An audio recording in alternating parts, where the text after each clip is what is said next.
Chapter 29. An Epoch in Anne's Life. Anne was bringing the cows home from the back pasture by way of Lover's Lane. It was a September evening, and all the gaps and clearings in the woods were brimmed up with ruby sunset light. Here and there the lane was splashed with it, but for the most part it was already quite shadowy beneath the maples, and the spaces under the firs were filled with a clear violet dusk like airy wine. The winds were out in their tops, and there is no sweeter music on earth than that which the wind makes in the fir trees at evening. The cows swung placidly down the lane, and Anne followed them dreamily, repeating aloud the battle canto from Marmion, which had also been part of their English course the preceding winter, and which Miss Stacy had made them learn off by heart, and exulting in its rushing lines and the clash of spears in its imagery. When she came to the lines, the stubborn spearsmen still made good their dark, impenetrable wood. She stopped in ecstasy to shut her eyes that she might the better fancy herself one of that heroic ring. When she opened them again, it was to behold Diana coming through the gate that led into the berry field, and looking so important that Anne instantly divined there was news to be told. But betray too eager curiosity she would not. "Isn't this evening just like a purple dream, Diana? It makes me so glad to be alive. In the mornings I always think the mornings are best, but when evening comes I think it's lovelier still." "It's a very fine evening," said Diana, "but oh, I have such news, Anne. Guess. You can have 3 guesses. Charlotte Gillis is going to be married in the church after all, and Mrs. Allen wants us to decorate it," cried Anne. "No, Charlotte's beau won't agree to that, because nobody ever has been married in the church yet, and he thinks it would seem too much like a funeral. It's too mean, because it would be such fun. Guess again." "Jane's mother is going to let her have a birthday party?" Diana shook her head, her black eyes dancing with merriment. "I can't think what it can be," said Anne in despair, "unless it's that moody Spurgeon Macpherson saw you home from prayer meeting last night." "Did he?" "I should think not," exclaimed Diana indignantly. "I wouldn't be likely to boast of it if he did, the horrid creature. I knew you couldn't guess it. Mother had a letter from Aunt Josephine today, and Aunt Josephine wants you and me to go to town next Tuesday and stop with her for the exhibition. There." "Oh, Diana," whispered Anne, finding it necessary to lean up against a maple tree for support, "do you really mean it? But I'm afraid Marilla won't let me go. She will say that she can't encourage gadding about." "That was what she said last week when Jane invited me to go with them in their double-seated buggy to the American concert at the White Sands Hotel. I wanted to go, but Marilla said I'd be better at home learning my lessons, and so would Jane. I was bitterly disappointed, Diana. I felt so heartbroken that I wouldn't say my prayers when I went to bed. But I repented of that and got up in the middle of the night and said them." "I'll tell you," said Diana, "we'll get Mother to ask Marilla. She'll be more likely to let you go then, and if she does, we'll have the time of our lives, Anne. I've never been to an exhibition, and it's so aggravating to hear the other girls talking about their trips. Jane and Ruby have been twice, and they're going this year again. I'm not going to think about it at all until I know whether I can go or not," said Anne resolutely. "If I did and then was disappointed, it would be more than I could bear. But in case I do go, I'm very glad my new coat will be ready by that time. Marilla didn't think I needed a new coat. She said my old one would do very well for another winter, and that I ought to be satisfied with having a new dress. The dress is very pretty, Diana, navy blue and made so fashionably. Marilla always makes my dresses fashionably now because she says she doesn't intend to have Matthew going to Mrs. Lynde to make them. I'm so glad. It is ever so much easier to be good if your clothes are fashionable. At least it is easier for me. I suppose it doesn't make such a difference to naturally good people. But Matthew said I must have a new coat, so Marilla bought a lovely piece of blue broadcloth, and it's being made by a real dressmaker over at Carmody. It's to be done Saturday night, and I'm trying not to imagine myself walking up the church aisle on Sunday in my new suit and cap because I'm afraid it isn't right to imagine such things. But it just slips into my mind in spite of me. My cap is so pretty. Matthew bought it for me the day we were over at Carmody. It is one of those little blue velvet ones that are all the rage, with gold cord and tassels. Your new hat is elegant, Diana, and so becoming. When I saw you come into church last Sunday, my heart swelled with pride to think you were my dearest friend. Do you suppose it's wrong for us to think so much about our clothes? Marilla says it is very sinful. But it is such an interesting subject, isn't it? Marilla agreed to let Anne go to town, and it was arranged that Mr. Barry should take the girls in on the following Tuesday. As Charlottetown was 30 miles away, and Mr. Barry wished to go and return the same day, it was necessary to make a very early start. But Anne counted it all joy and was up before sunrise on Tuesday morning. A glance from her window assured her that the day would be fine, for the eastern sky behind the firs of the haunted wood was all silvery and cloudless. Through the gap in the trees, a light was shining in the western gable of Orchard Slope, a token that Diana was also up. Anne was dressed by the time Matthew had the fire on and had the breakfast ready when Marilla came down, but for her own part was much too excited to eat. After breakfast, the jaunty new cap and jacket were donned, and Anne hastened over the brook and up through the firs to Orchard Slope. Mr. Barry and Diana were waiting for her, and they were soon on the road. It was a long drive, but Anne and Diana enjoyed every minute of it. It was delightful to rattle along over the moist roads in the early red sunlight that was creeping across the shorn harvest fields. The air was fresh and crisp, and little smoke-blue mists curled through the valleys and floated off from the hills. Sometimes the road went through woods where maples were beginning to hang out scarlet banners. Sometimes it crossed rivers on bridges that made Anne's flesh cringe with the old, half-delightful fear. Sometimes it wound along a harbor shore and passed by a little cluster of weather-gray fishing huts. Again, it mounted to hills, whence a far sweep of curving upland or misty blue sky could be seen. But wherever it went, there was much of interest to discuss. It was almost noon when they reached town and found their way to Beechwood. It was quite a fine old mansion, set back from the street in a seclusion of green elms and branching beeches. Miss Barry met them at the door with a twinkle in her sharp black eyes. "So you've come to see me at last, you Anne girl," she said. "Mercy, child, how you have grown! You're taller than I am, I declare, and you're ever so much better looking than you used to be, too. But I dare say you know that without being told." "Indeed I didn't," said Anne radiantly. "I know I'm not so freckled as I used to be, so I've much to be thankful for, but I really hadn't dared to hope there was any other improvement." "I'm so glad you think there is, Miss Barry." Miss Barry's house was furnished with great magnificence, as Anne told Marilla afterward.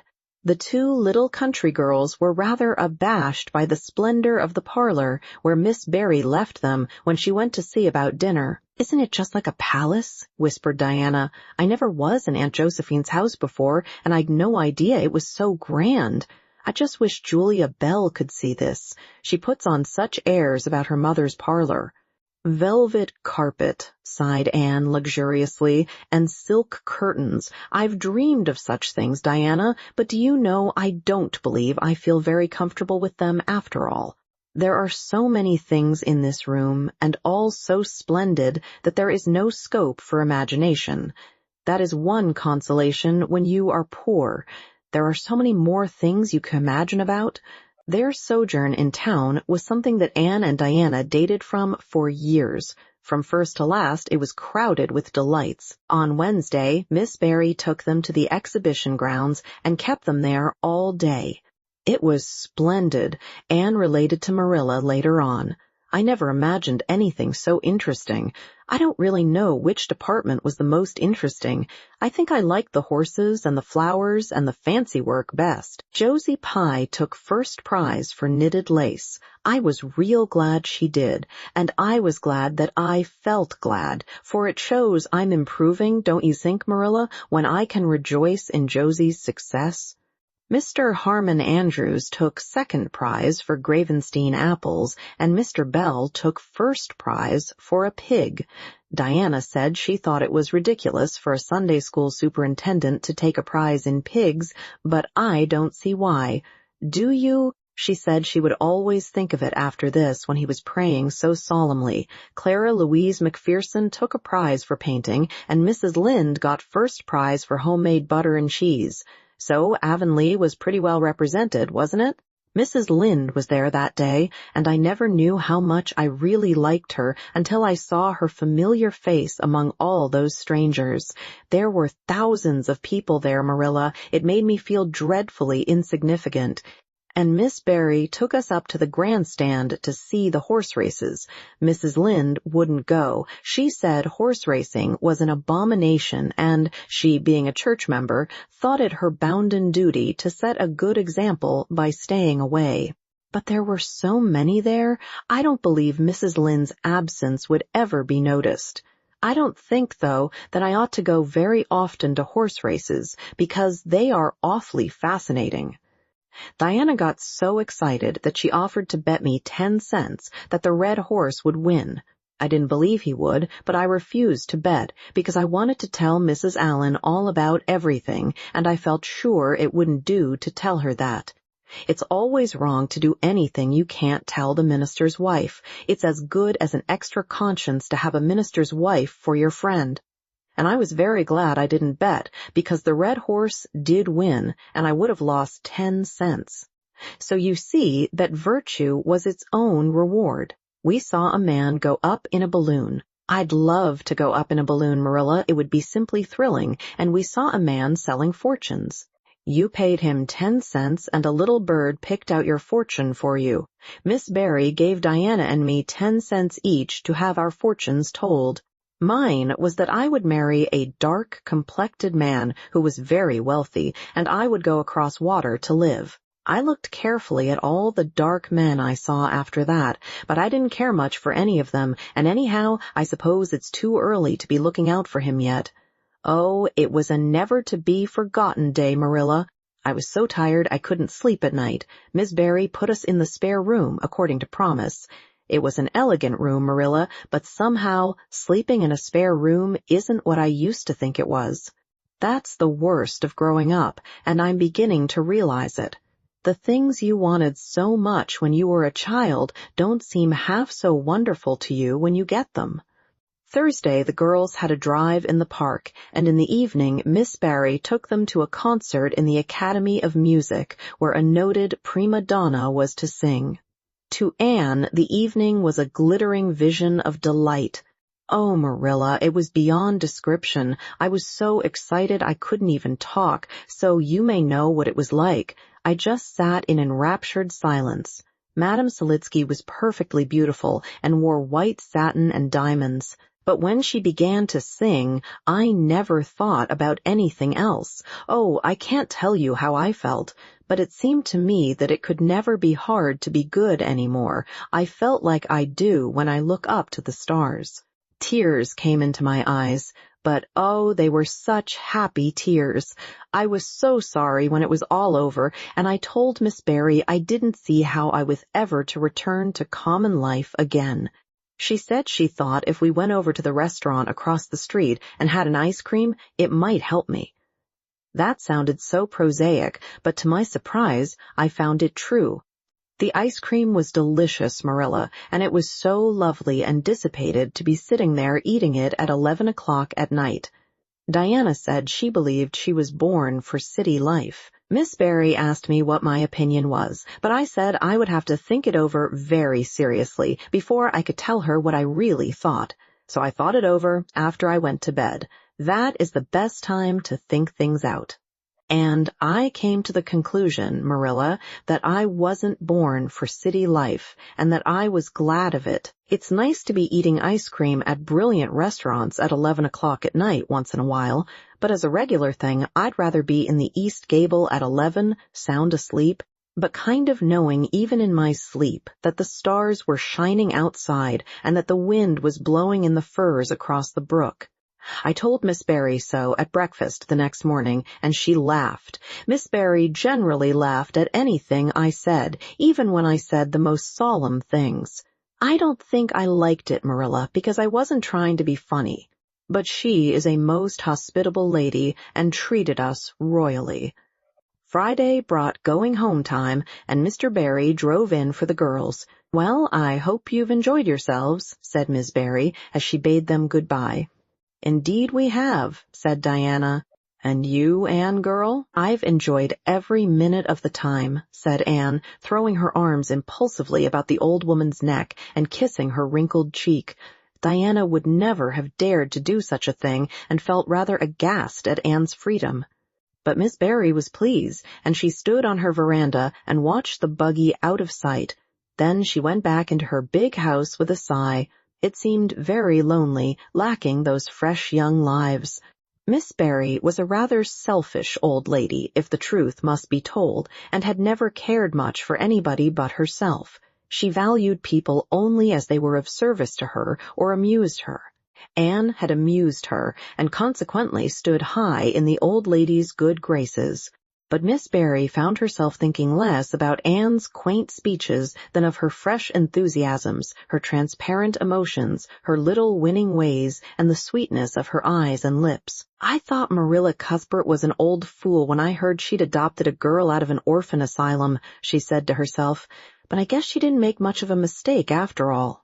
If I'd a child like Anne in the house all the time, I'd be a better and happier woman." Anne and Diana found the drive home as pleasant as the drive in. Pleasanter, indeed, since there was the delightful consciousness of home waiting at the end of it. It was sunset when they passed through White Sands and turned into the shore road. Beyond, the Avonlea hills came out darkly against the saffron sky. Behind them, the moon was rising out of the sea that grew all radiant and transfigured in her light. Every little cove along the curving road was a marvel of dancing ripples. The waves broke with a soft swish on the rocks below them, and the tang of the sea was in the strong, fresh air. "Oh, but it's good to be alive and to be going home," breathed Anne. When she crossed the log bridge over the brook, the kitchen light of Green Gables winked her a friendly welcome back, and through the open door shone the hearth fire, sending out its warm red glow athwart the chilly autumn night. Anne ran blithely up the hill and into the kitchen, where a hot supper was waiting on the table. "So you've got back?" said Marilla, folding up her knitting. "Yes, and oh, it's so good to be back," said Anne joyously. "I could kiss everything, even to the clock. Marilla, a broiled chicken. You don't mean to say you cooked that for me?" "Yes, I did," said Marilla. "I thought you'd be hungry after such a drive and need something real appetizing. Hurry and take off your things, and we'll have supper as soon as Matthew comes in. I'm glad you've got back, I must say. It's been fearful lonesome here without you, and I never put in 4 longer days." After supper, Anne sat before the fire between Matthew and Marilla and gave them a full account of her visit. "I've had a splendid time," she concluded happily, "and I feel that it marks an epoch in my life. But the best of it all was the coming home." Chapter 30. The Queen's Class is Organized. Marilla laid her knitting on her lap and leaned back in her chair. Her eyes were tired, and she thought vaguely that she must see about having her glasses changed the next time she went to town, for her eyes had grown tired very often of late. It was nearly dark, for the full November twilight had fallen around Green Gables, and the only light in the kitchen came from the dancing red flames in the stove. Anne was curled up Turk fashion on the hearthrug, gazing into that joyous glow where the sunshine of 100 summers was being distilled from the maple cordwood. She had been reading, but her book had slipped to the floor, and now she was dreaming, with a smile on her parted lips. Glittering castles in Spain were shaping themselves out of the mists and rainbows of her lively fancy. Adventures wonderful and enthralling were happening to her in Cloudland. Adventures that always turned out triumphantly and never involved her in scrapes like those of actual life. Marilla looked at her with a tenderness that would never have been suffered to reveal itself in any clearer light than that soft mingling of fireshine and shadow. The lesson of a love that should display itself easily in spoken word and open look was one Marilla could never learn. But she had learned to love this slim, gray-eyed girl with an affection all the deeper and stronger from its very undemonstrativeness. Her love made her afraid of being unduly indulgent indeed. She had an uneasy feeling that it was rather sinful to set one's heart so intensely on any human creature as she had set hers on Anne, and perhaps she performed a sort of unconscious penance for this by being stricter and more critical than if the girl had been less dear to her. Certainly Anne herself had no idea how Marilla loved her. She sometimes thought wistfully that Marilla was very hard to please and distinctly lacking in sympathy and understanding. But she always checked the thought reproachfully, remembering what she owed to Marilla. "Anne," said Marilla abruptly, "Miss Stacy was here this afternoon when you were out with Diana." Anne came back from her other world with a start and a sigh. "Was she? Oh, I'm so sorry I wasn't in. Why didn't you call me, Marilla? Diana and I were only over in the haunted wood. It's lovely in the woods now. All the little wood things, the ferns and the satin leaves and the crackerberries, have gone to sleep, just as if somebody had tucked them away until spring under a blanket of leaves. I think it was a little gray fairy with a rainbow scarf that came tiptoeing along the last moonlight night and did it. Diana wouldn't say much about that, though. Diana has never forgotten the scolding her mother gave her about imagining ghosts into the haunted wood. It had a very bad effect on Diana's imagination. It blighted it. Mrs. Lynde says Myrtle Bell is a blighted being. I asked Ruby Gillis why Myrtle was blighted, and Ruby said she guessed it was because her young man had gone back on her. Ruby Gillis thinks of nothing but young men, and the older she gets, the worse she is. Young men are all very well in their place, but it doesn't do to drag them into everything, does it?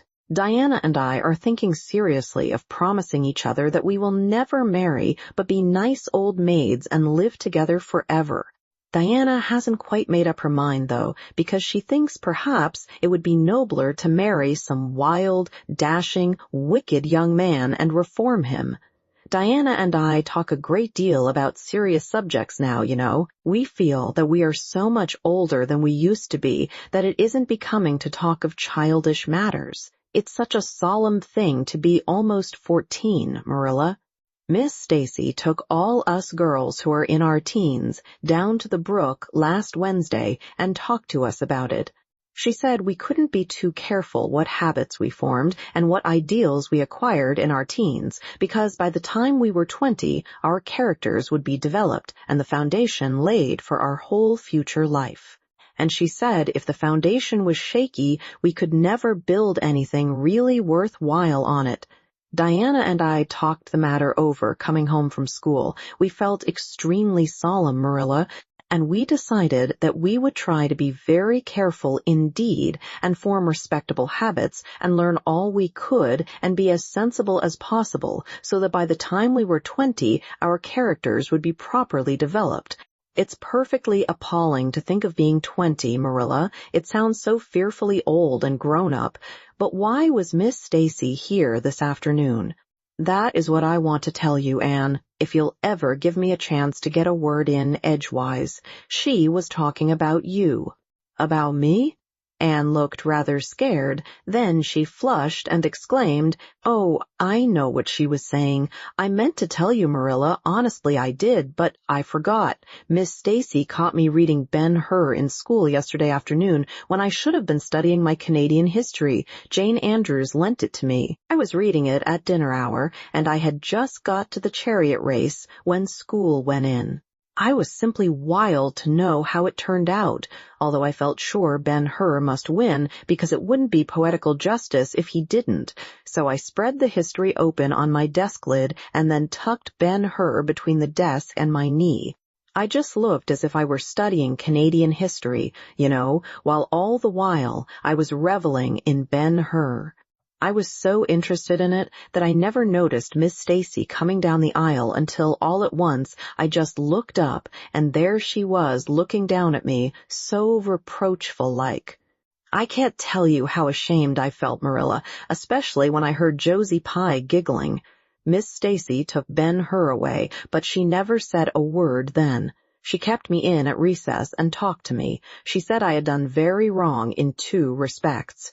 First, I was wasting the time I ought to have put on my studies, and secondly, I was deceiving my teacher in trying to make it appear I was reading a history when it was a storybook instead. I had never realized until that moment, Marilla, that what I was doing was deceitful. I was shocked. I cried bitterly and asked Miss Stacy to forgive me, and I'd never do such a thing again, and I offered to do penance by never so much as looking at Ben-Hur for a whole week, not even to see how the chariot race turned out.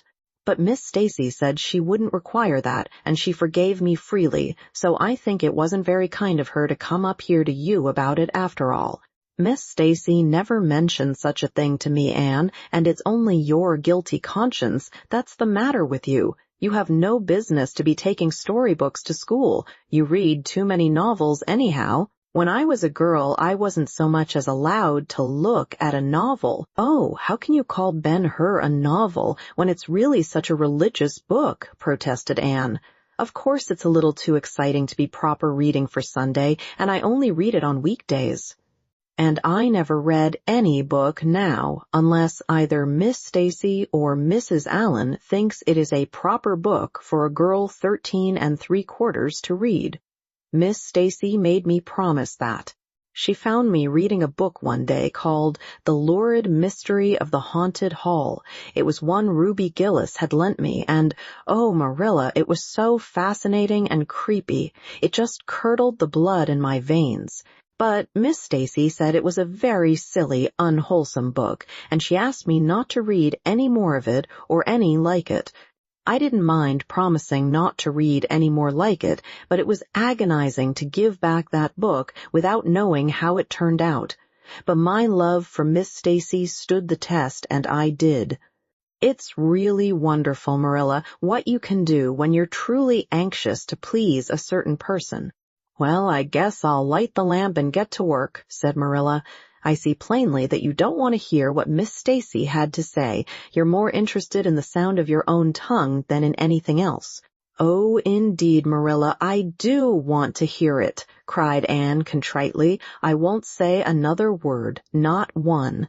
I know I talk too much, but I am really trying to overcome it, and although I say far too much, yet if you only knew how many things I want to say and don't, you'd give me some credit for it. Please tell me, Marilla. Well, Miss Stacy wants to organize a class among her advanced students who mean to study for the entrance examination into Queen's. She intends to give them extra lessons for an hour after school. And she came to ask Matthew and me if we would like to have you join it. What do you think about it yourself, Anne? Would you like to go to Queen's and pass for a teacher? Oh, Marilla! Anne straightened to her knees and clasped her hands. It's been the dream of my life, that is, for the last 6 months, ever since Ruby and Jane began to talk of studying for the entrance. But I didn't say anything about it because I supposed it would be perfectly useless. I'd love to be a teacher. But won't it be dreadfully expensive? Mr. Andrews says it cost him $150 to put Prissy through, and Prissy wasn't a dunce in geometry.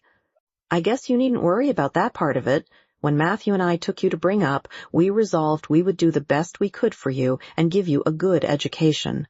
I believe in a girl being fitted to earn her own living, whether she ever has to or not.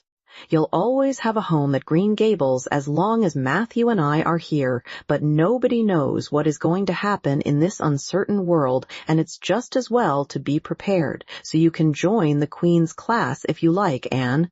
"Oh, Marilla, thank you."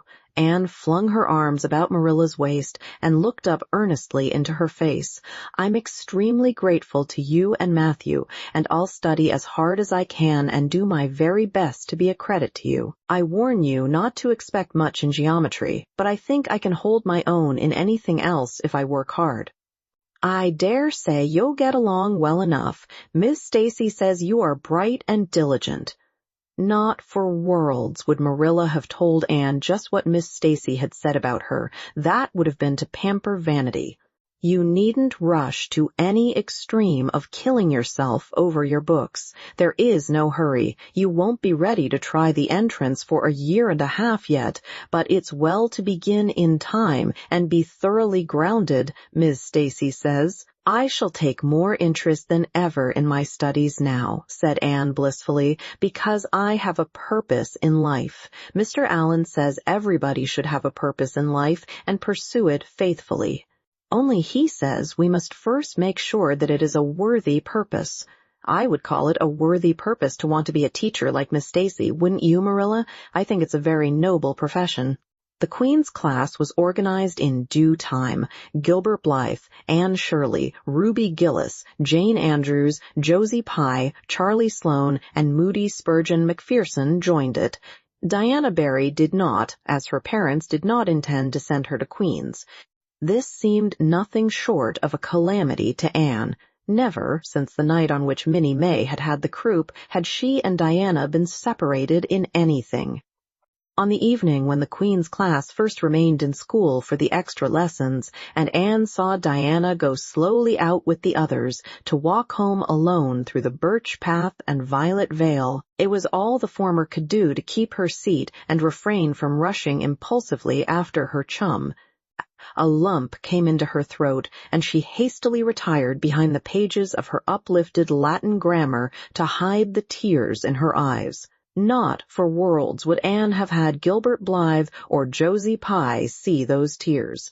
But, oh, Marilla, I really felt that I had tasted the bitterness of death, as Mr. Allen said in his sermon last Sunday when I saw Diana go out alone, she said mournfully that night.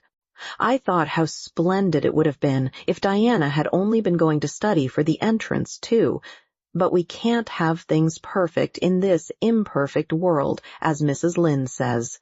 Mrs. Lynde isn't exactly a comforting person sometimes, but there's no doubt she says a great many very true things, and I think the Queen's class is going to be extremely interesting.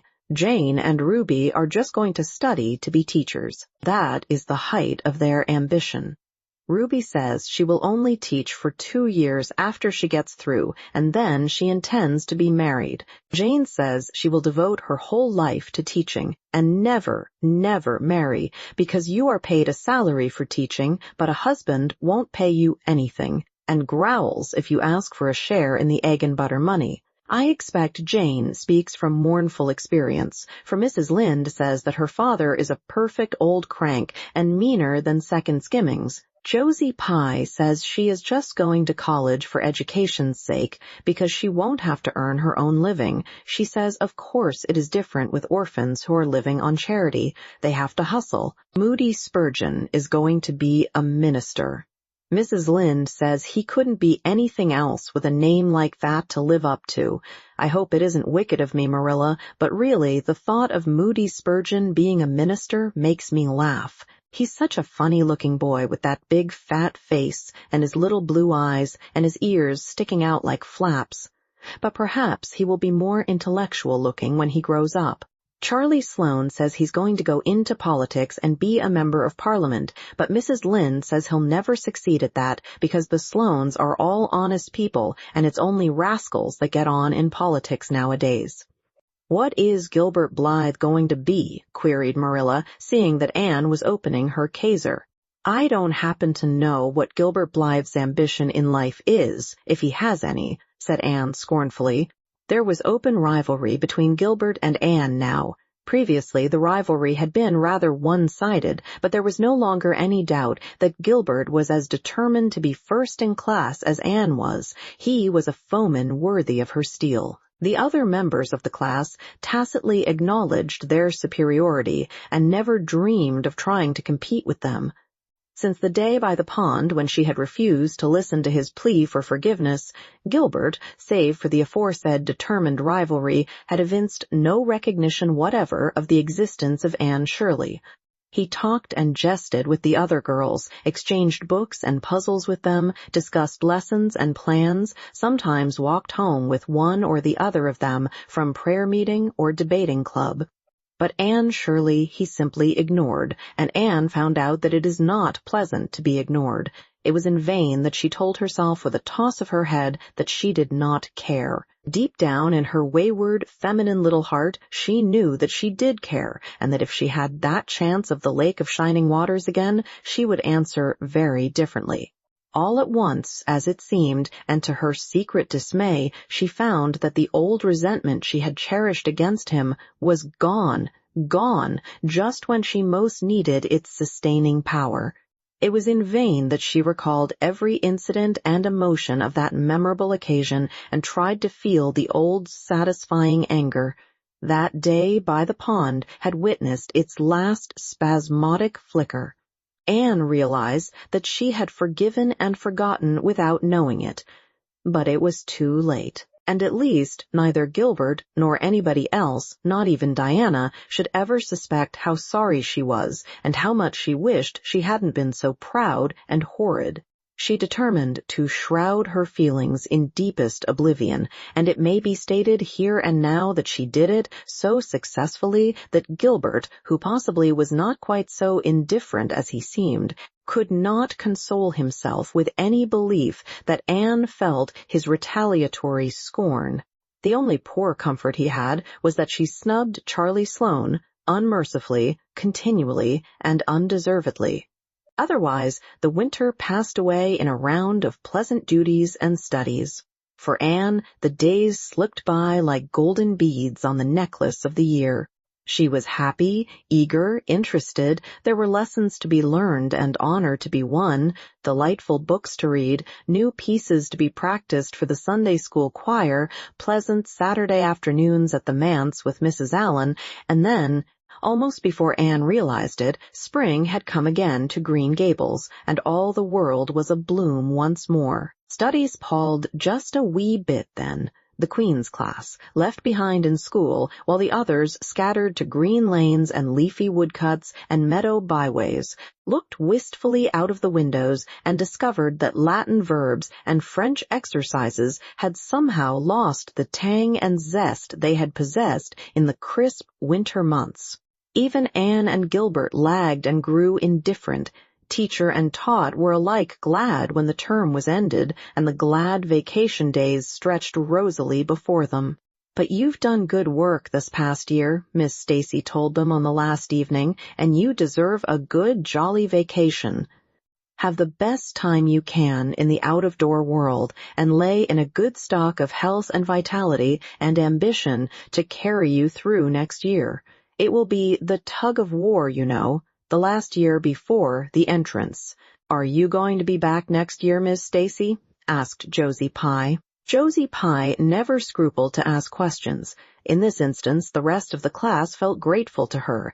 None of them would have dared to ask it of Miss Stacy, but all wanted to, for there had been alarming rumors running at large through the school for some time that Miss Stacy was not coming back the next year, that she had been offered a position in the grade school of her own home district and meant to accept.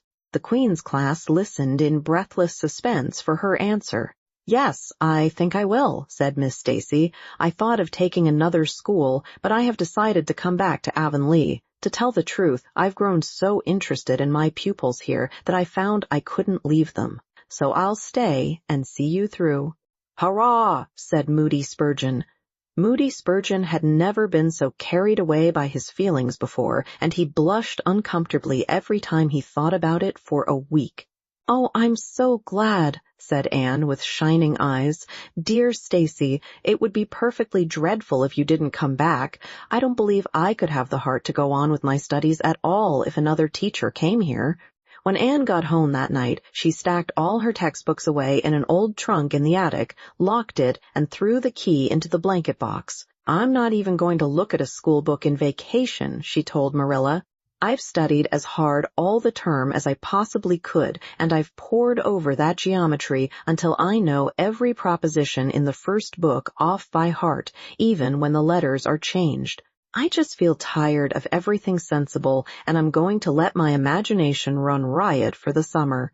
Oh, you needn't be alarmed, Marilla. I'll only let it run riot within reasonable limits. But I want to have a real good, jolly time this summer, for maybe it's the last summer I'll be a little girl. Mrs. Lynde says that if I keep stretching out next year as I've done this, I'll have to put on longer skirts. She says I'm all running to legs and eyes, and when I put on longer skirts, I shall feel that I have to live up to them and be very dignified. It won't even do to believe in fairies then, I'm afraid, so I'm going to believe in them with all my whole heart this summer. I think we're going to have a very gay vacation. Ruby Gillis is going to have a birthday party soon, and there's the Sunday school picnic and the missionary concert next month. And Mr. Barry says that some evening he'll take Diana and me over to the White Sands Hotel and have dinner there. They have dinner there in the evening, you know. Jane Andrews was over once last summer, and she says it was a dazzling sight to see the electric lights and the flowers and all the lady guests in such beautiful dresses. Jane says it was her first glimpse into high life, and she'll never forget it to her dying day. Mrs. Lynde came up the next afternoon to find out why Marilla had not been at the aid meeting on Thursday. When Marilla was not at aid meeting, people knew there was something wrong at Green Gables. Matthew had a bad spell with his heart Thursday, Marilla explained, and I didn't feel like leaving him. Oh, yes, he's all right again now, but he takes them spells oftener than he used to, and I'm anxious about him. The doctor says he must be careful to avoid excitement. That's easy enough, for Matthew doesn't go about looking for excitement by any means and never did, but he's not to do any very heavy work either, and you might as well tell Matthew not to breathe as not to work. Come and lay off your things, Rachel. You'll stay to tea? Well, seeing you're so pressing, perhaps I might as well stay, said Mrs. Rachel, who had not the slightest intention of doing anything else. Mrs. Rachel and Marilla sat comfortably in the parlor while Anne got the tea and made hot biscuits that were light and white enough to defy even Mrs. Rachel's criticism. "I must say Anne has turned out a real smart girl," admitted Mrs. Rachel as Marilla accompanied her to the end of the lane at sunset. "She must be a great help to you." "She is," said Marilla, "and she's real steady and reliable now. I used to be afraid she'd never get over her feather-brained ways, but she has, and I wouldn't be afraid to trust her in anything now." "I never would have thought she'd have turned out so well that first day I was here 3 years ago," said Mrs. Rachel. "Lawful heart, shall I ever forget that tantrum of hers? When I went home that night, I says to Thomas, says I, 'Mark my words, Thomas, Marilla Cuthbert'll live to rue the step she's took,' but I was mistaken, and I'm real glad of it. I ain't one of those kind of people, Marilla, as can never be brought to own up that they've made a mistake. No, that never was my way, thank goodness. I did make a mistake in judging Anne, but it weren't no wonder, for an odder, unexpecteder witch of a child there never was in this world, that's what. There was no ciphering her out by the rules that worked with other children. It's nothing short of wonderful how she's improved these 3 years, but especially in looks. She's a real pretty girl, got to be, though I can't say I'm overly partial to that pale, big-eyed style myself. I like more snap and color, like Diana Barry has or Ruby Gillis. Ruby Gillis's looks are real showy, but somehow, I don't know how it is, but when Anne and them are together, though she ain't half as handsome, she makes them look kind of common and overdone, something like them white June lilies she calls narcissus alongside of the big red peonies. That's what. Chapter 31. where the brook and river meet. Anne had her good summer and enjoyed it wholeheartedly. She and Diana fairly lived outdoors, reveling in all the delights that Lover's Lane and the Dryads Bubble and Willowmere and Victoria Island afforded. Marilla offered no objections to Anne's gypsyings. The Spencervale doctor, who had come the night Minnie May had the croup met Anne at the house of a patient one afternoon early in vacation, looked her over sharply, screwed up his mouth, shook his head, and sent a message to Marilla Cuthbert by another person. It was, "Keep that red-headed girl of yours in the open air all summer, and don't let her read books until she gets more spring into her step." This message frightened Marilla wholesomely. She read Anne's death warrant by consumption in it unless it was scrupulously obeyed. As a result, Anne had the golden summer of her life as far as freedom and frolic went. She walked, rode, berried, and dreamed to her heart's content, and when September came, she was bright-eyed and alert, with a step that would have satisfied the Spencervale doctor and a heart full of ambition and zest once more. "I feel just like studying with might and main," she declared as she brought her books down from the attic. "Oh, you good old friends, I'm glad to see your honest faces once more. Yes, even you, geometry. I've had a perfectly beautiful summer, Marilla, and now I'm rejoicing as a strong man to run a race, as Mr. Allen said last Sunday. Doesn't Mr. Allen preach magnificent sermons? Mrs. Lynde says he is improving every day, and the first thing we know some city church will gobble him up, and then we'll be left and have to turn to and break in another green preacher. But I don't see the use of meeting trouble halfway. Do you, Marilla? I think it would be better just to enjoy Mr. Allen while we have him. If I were a man, I think I'd be a minister. They can have such an influence for good if their theology is sound, and it must be thrilling to preach splendid sermons and stir your hearers' hearts. Why can't women be ministers, Marilla? I asked Mrs. Lynde that, and she was shocked and said it would be a scandalous thing. She said there might be female ministers in the States, and she believed there was, but thank goodness we hadn't got to that stage in Canada yet, and she hoped we never would. But I don't see why. I think women would make splendid ministers. When there is a social to be got up, or a church tea, or anything else to raise money, the women have to turn to and do the work. I'm sure Mrs. Lynde can pray every bit as well as Superintendent Bell, and I've no doubt she could preach too with a little practice. Yes, I believe she could, said Marilla dryly. She does plenty of unofficial preaching as it is. Nobody has much of a chance to go wrong in Avonlea with Rachel to oversee them. Marilla, said Anne in a burst of confidence, I want to tell you something and ask you what you think about it. It has worried me terribly on Sunday afternoons, that is, when I think specially about such matters. I do really want to be good. And when I'm with you or Mrs. Allen or Miss Stacy, I want it more than ever, and I want to do just what would please you and what you would approve of. But mostly when I'm with Mrs. Lynde, I feel desperately wicked and as if I wanted to go and do the very thing she tells me I oughtn't to do. I feel irresistibly tempted to do it. Now, what do you think is the reason I feel like that? Do you think it's because I'm really bad and unregenerate? Marilla looked dubious for a moment. Then she laughed. If you are, I guess I am too, Anne, for Rachel often has that very effect on me. I sometimes think she'd have more of an influence for good, as you say yourself, if she didn't keep nagging people to do right. There should have been a special commandment against nagging, but there I shouldn't talk so. Rachel is a good Christian woman, and she means well. There isn't a kinder soul in Avonlea, and she never shirks her share of work. I'm very glad you feel the same, said Anne decidedly. It's so encouraging. I shan't worry so much over that after this, but I dare say there'll be other things to worry me. They keep coming up new all the time. Things to perplex you, you know. You settle one question, and there's another right after. There are so many things to be thought over and decided when you're beginning to grow up. It keeps me busy all the time thinking them over and deciding what is right. It's a serious thing to grow up, isn't it, Marilla? But when I have such good friends as you and Matthew and Mrs. Allen and Miss Stacy, I ought to grow up successfully, and I'm sure it will be my own fault if I don't. I feel it's a great responsibility because I have only the one chance. If I don't grow up right, I can't go back and begin over again.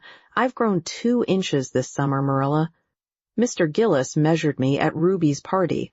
I'm so glad you made my new dresses longer. That dark green one is so pretty, and it was sweet of you to put on the flounce. Of course I know it wasn't really necessary, but flounces are so stylish this fall, and Josie Pye has flounces on all her dresses. I know I'll be able to study better because of mine. I shall have such a comfortable feeling deep down in my mind about that flounce. It's worth something to have that, admitted Marilla. Miss Stacy came back to Avonlea School and found all her pupils eager for work once more. Especially did the Queen's class gird up their loins for the fray, for at the end of the coming year, dimly shadowing their pathway already, loomed up that fateful thing known as the entrance. At the thought of which one and all felt their hearts sink into their very shoes. Suppose they did not pass.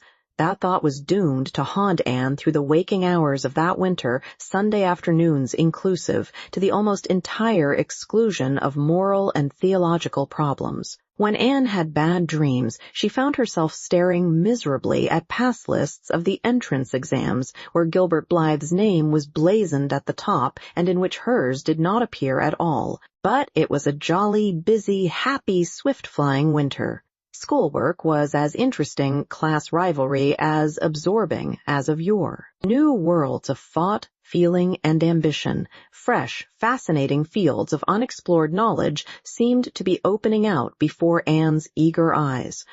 Hills peeped o'er hill and Alps on Alps arose. Much of all this was due to Miss Stacy's tactful, careful, broad-minded guidance.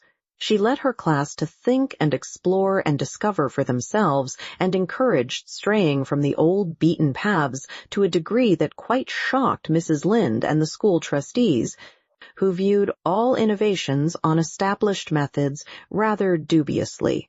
Apart from her studies, Anne expanded socially, for Marilla, mindful of the Spencervale doctor's dictum, no longer vetoed occasional outings.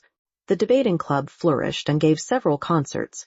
There were 1 or 2 parties almost verging on grown-up affairs. There were sleigh drives and skating frolics galore. Between times Anne grew, shooting up so rapidly that Marilla was astonished one day when they were standing side by side to find the girl was taller than herself. "Why, Anne, how you've grown," she said almost unbelievingly. A sigh followed on the words. Marilla felt a queer regret over Anne's inches. The child she had learned to love had vanished somehow, and here was this tall, serious-eyed girl of 15 with the thoughtful brows and the proudly poised little head in her place. Marilla loved the girl as much as she had loved the child, but she was conscious of a queer, sorrowful sense of loss. And that night, when Anne had gone to prayer meeting with Diana, Marilla sat alone in the wintry twilight and indulged in the weakness of a cry. Matthew, coming in with a lantern, caught her at it and gazed at her in such consternation that Marilla had to laugh through her tears. "I was thinking about Anne," she explained. "She's got to be such a big girl, and she'll probably be away from us next winter. I'll miss her terrible." "She'll be able to come home often," comforted Matthew, to whom Anne was as yet, and always would, be the little eager girl he had brought home from Bright River on that June evening 4 years before. "The branch railroad will be built to Carmody by that time." "It won't be the same thing as having her here all the time," sighed Marilla gloomily, determined to enjoy her luxury of grief uncomforted. But there, men can't understand these things. There were other changes in Anne no less real than the physical change. For one thing, she became much quieter. Perhaps she thought all the more and dreamed as much as ever, but she certainly talked less. Marilla noticed and commented on this also. You don't chatter half as much as you used to, Anne, nor use half as many big words. What has come over you?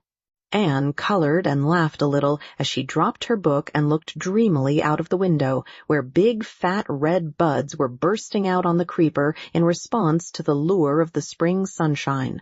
I don't know. I don't want to talk as much, she said, denting her chin thoughtfully with her forefinger. It's nicer to think dear, pretty thoughts and keep them in one's heart, like treasures. I don't like to have them laughed at or wondered over, and somehow I don't want to use big words anymore. It's almost a pity, isn't it, now that I'm really growing big enough to say them if I did want to. It's fun to be almost grown up in some ways, but it's not the kind of fun I expected, Marilla. There's so much to learn and do and think that there isn't time for big words. Besides, Miss Stacy says the short ones are much stronger and better. She makes us write all our essays as simply as possible. It was hard at first. I was so used to crowding in all the fine big words I could think of, and I thought of any number of them. But I've got used to it now, and I see it's so much better. What has become of your story club? I haven't heard you speak of it for a long time. The story club isn't in existence any longer. We hadn't time for it, and anyhow, I think we had got tired of it. It was silly to be writing about love and murder and elopements and mysteries. Miss Stacy sometimes has us write a story for training in composition, but she won't let us write anything but what might happen in Avonlea in our own lives, and she criticizes it very sharply and makes us criticize our own too. I never thought my compositions had so many faults until I began to look for them myself. I felt so ashamed I wanted to give up altogether, but Miss Stacy said I could learn to write well if I only trained myself to be my own severest critic. And so I am trying to. You've only 2 more months before the entrance, said Marilla. Do you think you'll be able to get through? Anne shivered. I don't know. Sometimes I think I'll be all right, and then I get horribly afraid. We've studied hard, and Miss Stacy has drilled us thoroughly, but we mayn't get through for all that. We've each got a stumbling block. Mine is geometry, of course, and Jane's is Latin, and Ruby and Charlie's is algebra, and Josie's is arithmetic. Moody Spurgeon says he feels it in his bones that he is going to fail in English history. Miss Stacy is going to give us examinations in June just as hard as we'll have at the entrance and mark us just as strictly, so we'll have some idea. I wish it was all over, Marilla. It haunts me. Sometimes I wake up in the night and wonder what I'll do if I don't pass. Why, go to school next year and try again, said Marilla unconcernedly. Oh, I don't believe I'd have the heart for it. It would be such a disgrace to fail, especially if the others passed. And I get so nervous in an examination that I'm likely to make a mess of it. I wish I had nerves like Jane Andrews. Nothing rattles her. Anne sighed and, dragging her eyes from the witcheries of the spring world, the beckoning day of breeze and blue, and the green things upspringing in the garden, buried herself resolutely in her book. There would be other springs, but if she did not succeed in passing the entrance, Anne felt convinced that she would never recover sufficiently to enjoy them.